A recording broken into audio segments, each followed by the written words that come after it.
In this video, I'm going to show you how to chat with characters on Poly AI. So what you want to do is first, of course, open up the app and log in or sign up, whichever you want to do.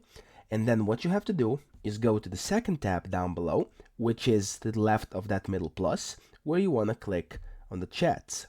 And then in here, you can either look for somebody to chat with, so just simply go up there in the search and type in, for example, hey, and then click on that character you would like to have, and then simply chat with him. So press over here where it says message hey, and then you want to simply talk to him, tell him whatever you want to, and that's it. That's how you start a chat with a character.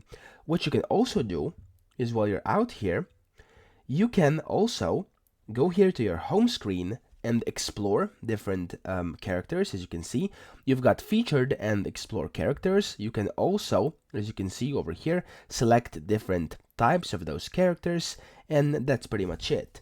So you can also click on that plus icon down below, and then you'll be able to create a custom character type. As you can see, there's many different kind of options available. Simply pick one, and then you'll be able to completely create him out of scratch, okay? So that's pretty much it. That's how you chat with characters on Poly AI. I hope this video helped you out, and if it did, please subscribe to the channel and help me out as well.